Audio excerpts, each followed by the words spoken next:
Hello guys and welcome back to Big Brother, and today it has been a security breach and some of the housemates' friends and family have been allowed entry into the house.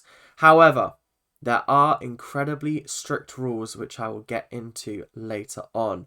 Also, there's been another rule break. We'll talk about that later on in the episode as well. Before we get into the video, I just want to say thank you guys for the support. You guys have been incredible, and I'm really loving all the interactivity in the comment sections, and you guys are hitting that like button, which is great. You're also hitting the subscribe button, come on leaps and bounds in the last 4 or 5 weeks, so thank you so much. I'm really enjoying making these videos. I hope you guys are enjoying watching them. Make sure to check out the other series on the channel as well. I know Survivor I'm doing at the moment. I haven't been as regular with those videos, but when Big Brother sort of lightens up, then I'll probably be able to get back to that. But yeah, thank you guys very much for watching. Okay, back to the episode. So let's start with the security challenge and sort of all the drama that unfolded around that. So the idea was that 2 people were going to be in the security booth and they would have to pick between 2 family members. And essentially that meant that half of the house wouldn't get to see their family and friends, but the other half would. Yeah, we'll get onto that a little bit later. But the idea was a good one because it made the housemates make some tough decisions, and it also sort of caused a bit of drama, a bit of upset, and everything you want from a Big Brother episode, basically. So there were some really nice moments. The idea was that a klaxon would go off and they'd have to sit in a glass cage, and they wouldn't be able to see their family and friends. They'd probably be able to see them in a mirror maybe. But the idea was that they weren't allowed to look at or talk to their family members. Their family members would just give them sort of a message from home. So it was basically like a written letter from home, but just delivered in person, which I thought was really nice. It was a nice touch. It was nice that they couldn't interact with them. So yeah, I did appreciate that part of it. Apparently this was the shopping challenge, which was a bit confusing because I was like, how is this a shopping challenge? It's not the most inventive shopping challenge. It was more like a task more than anything, but yeah, it is what it is. And there were 2 people that were very outspoken on, no, 3 people who were very outspoken on whether they wanted their family to come in or not. Jordan didn't want his family to come in. Jenkin would love to see his mum, and Noki really wanted to see someone from her family because she's so close to them and she feels like she needs a pick-me-up. So that was kind of the drama surrounding the sort of the start of it, and then we get into our first decision. Jenkin and Jordan were taken to the security booth first, and they had to choose between Chanel's dad and Noki's sister. Now, this is difficult personally, and it's tough because you've got 2 family members that mean a lot to both of them. It wasn't like someone later on where I was like, why would you choose that person over the other person? That's just ridiculous. Anyway, so it was Noki's sister versus Chanel's dad. Jenkin and Jordan basically went for Chanel's dad because he has travelled further to get here, whereas Noki's sister lives in London. So it was a bit of a cop-out answer, I thought, and when Noki found out that her sister was there, she was really upset, and Jenkin tried to sort of make up for it, and Jordan had a conversation with her later on in the episode, but it felt really strange because they were also like, oh, Chanel needs a pick-me-up. Chanel's currently got immunity. I don't think she needs a pick-me-up at all, if I'm being 100% honest. She doesn't, because she's been fine, whereas Noki's been up for eviction. She's been targeted by Paul for the last couple of weeks, and I feel like she needed to see her sister, and it sucks that they chose otherwise. If I'm being honest, I expected this from Jenkin, but I'm a little surprised that Jordan kind of joined in on that, I won't lie. The next person was, or the next people in the security booth were Olivia and Matty, and they had to choose between, oh god, who did they have to choose between? Henry's sister and Jordan's cousin, I think? And it was very, very clear that Henry's sister was going to be let in. I don't think that there was any contest there at all. I think it meant the world to Henry seeing his sister. I think it was such a lovely message. She'd feel like she was reading off an auto cue, which was quite funny.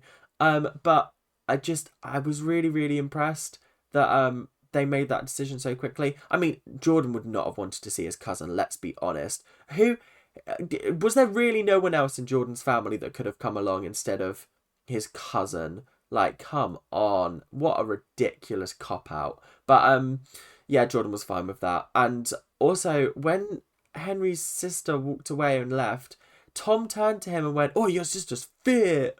And I was just like, "You are just a bit grotty. You're a bit of a grotty human being." And yeah, please leave on Friday. Bye bye. Noki and Yinrun were the next in the security booth, and they had to choose between Jenkin's mum and Tom's best friend. Now, we've met Tom's best friend on Late and Live, and he is about as interesting as a cardboard box. So I think the obvious choice here was Jenkin's mum, but they seem to go backwards and forwards for like a fair bit, being like, "Oh, I don't know. Like, oh, Tom could really use with seeing his best friend." I was like, "No, Jenkin needs to see his mum." And then his mum walked in. They chose her eventually.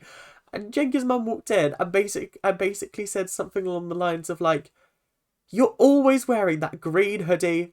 Have you not got any other clothes? Did you not bring any other clothes with you?" And then she was like, "You're miserable. Can you sort yourself out and be a little bit more entertaining, please?"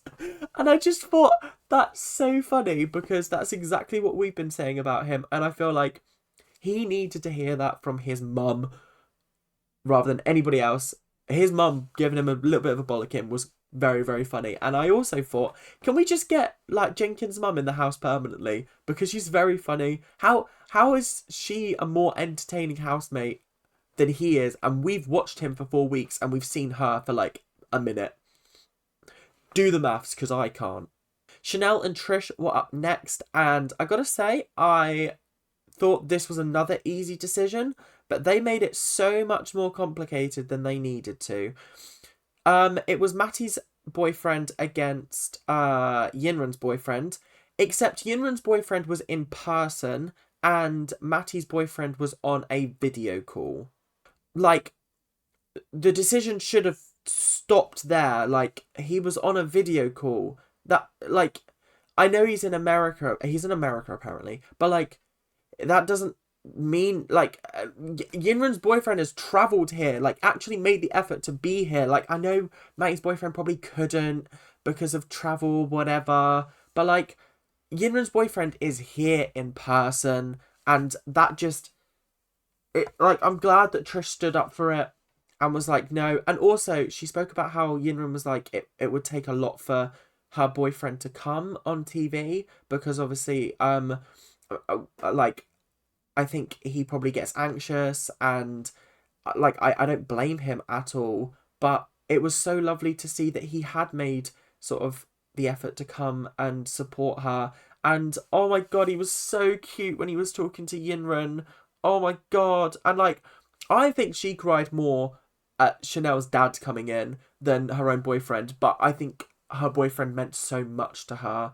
And oh God, it's just, you know, when you start sort of like, Yinrun's been kind of slipping down my favorite housemates list for a while now, just because I think there are other more interesting people. But oh my God, it's hard not to root for her when you watch this situation. Like, my heart was breaking. I was almost in tears. I was in tears when Jenkin's mum came in, and then I was in tears when, like, Yinrun's boyfriend came in, and I was like, fuck you, ITV, fuck you, Big Brother, because why are you making me cry? Why are you doing this to me?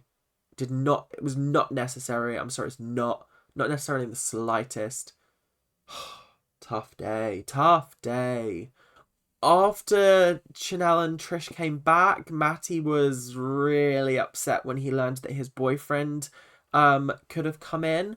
And he was wailing, he was sobbing, he was crying, and he was utterly inconsolable until he was told that his boyfriend was just over video call, and then he was like, oh, Oh, okay, that's fine. That's fine. I'm glad you did. I'm glad you let Yinran's boyfriend in. Oh my god. Like, no, thank you. It was such a 180 switch. It was so funny. It was really, really funny to watch. And I gotta say, Matty delivered an Oscar-winning performance there. I don't know whether it was genuine or not, but it was fucking hilarious. And yeah, just very, very entertaining, I gotta say. The last one was between Trish's sister and Olivia's sister, and Henry and Tom went for Olivia's sister. I can understand why they did it, because Olivia has been upset like today with the thought of seeing her family, whereas Trish hasn't been as visibly upset. So like, I can get that, but equally, I think I would have given it to Trish because she's had a really tough couple of weeks. She's been up for the public vote twice in a row now. She's probably going to be up again on Friday. And I think she just needed this sort of boost of sort of confidence to keep her going. And I think her sister would have done that for her. Yeah, it's tough. It's tough. And I think it would have been nice to see Trish's sister sort of give her that reassurance that she's doing the right thing. But they went with Olivia's sister, and Olivia did go up to Trish and was like, I'm so sorry that you didn't get to see your sister, but seeing my sister did mean the world to me, and I really hope you won't hold this against me. And it was a genuinely lovely moment. And I think the more I watch this show, the more I realise that Olivia is a lovely person when she's not surrounded by negative influences. Like, when she was around Paul, it was tough to watch. But, like, when she was around Kerry and Hallie, it was fine. And I thought she was actually really lovely because she was in a supportive network of people, whereas Paul is not a supportive person. Ugh, yeah, anyway. Yeah, let's just leave it there before I head into another Paul rant. So it's probably time to talk about the rule break, and I'm gonna sort of cover the consequences of it tomorrow, because there have been consequences and there have been dire consequences, I will say.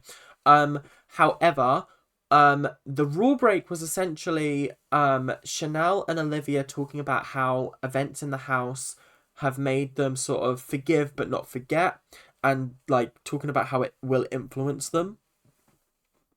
Gotta say, I don't think it was a rule break as much as some of the other sort of... So, lovely people on Twitter have been watching the live stream so that I don't have to, and so I just read a catch up or like watch a few clips, and I've seen Chanel, Tom, Jenkin and Olivia openly talking about nominations multiple times, but yet this was the one that crossed the line.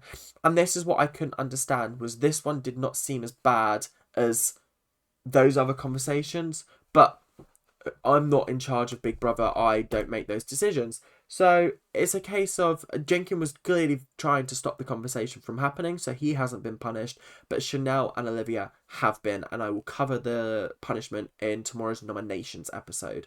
So lots happened. They've also cancelled face-to-face nominations, which I thought was very interesting. I don't know whether they've given a reason for that, but I don't know. Something's gone on there, and I don't know what's happening. There were a few iconic moments in this episode. First of all, Yinran singing was an odd moment, but it was actually strangely endearing, and I really liked that. Like I said, there are just small moments that really make me like her, and yeah, she's just one of those sort of like... I don't want to call her a background character, but like, she's just one of these people that pops into a scene and I'm like, oh, it's Yinran. But like, I'm not necessarily rooting for her to win. I am rooting for Trish to win, just because I think she thoroughly deserves it. But yeah, that's my first one. My second iconic moment had to be Jordan sitting in the security booth and hearing Chanel's dad for the first time and going, oh, he's Welsh. What were you expecting? Were you expecting him to be bloody Irish?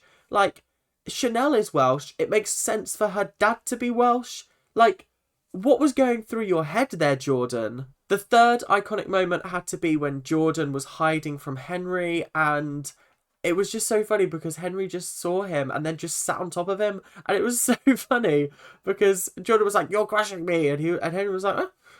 what's that noise? It was quite funny, and I do like that they're back to sort of their like bromance ways. It's difficult to. There was no sort of love triangle update in this episode, although Matty's boyfriend in Late and Live, the recorded message that he had for Matty was a little bit juicy. I will say that it did.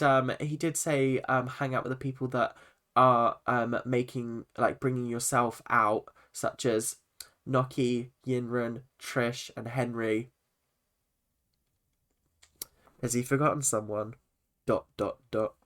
And the last iconic moment that I have is Trish talking to Yinrun and telling her to sort of be grateful that she saw her boyfriend, and then just randomly getting up and dancing to a Shane Ward song that she was singing. It was such a strange moment that AJ parodied it on Late and Live, and it was hilarious. But like, what was going on? Because Yinrun's just in the corner crying, and Trish is just like,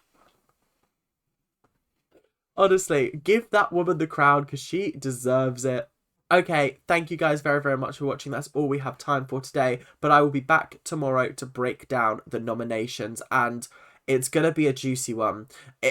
Honestly, I think Trish will be up for nominations, and I think the Foul Four might be up as well. I mean, Jenkin is already up, but the other ones could find themselves very easily up for a nomination. Is it going to be a double? I don't know. They haven't announced it as a double as of yet, but they only announced it as a double after the nominations happened last week. So, I don't know. Anything could happen. There are 10 people left in the house, so ideally I would like for 2 more to go this week and then 2 more to go throughout the course of next week, so we end up with a 6-person finale. But I don't know whether that will be the case. It doesn't seem like it at the moment. We could end up with 8 people in the finale, which would be a bit of a disappointment, but it is what it is. So without much further ado, thank you guys for watching, and I will see you guys later. Keep on ranting. Bye now.